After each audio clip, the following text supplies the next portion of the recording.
traffic officers was actually traveling down Pleasant Hill Road, and that's kind of a heavily traveled road, and saw a duck with several ducklings behind, I think roughly 13 of them,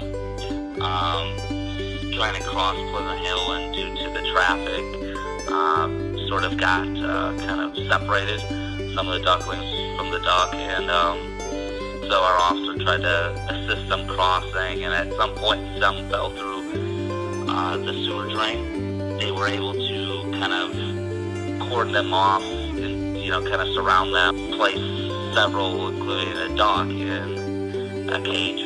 And then they actually got with Banfield for the cage. And then also Firestone to help open up a grate to get the rest of the ducklings that fell to drain cover. Got them all together in the cage, and then we relocated them to a lake, a smaller lake inside the city.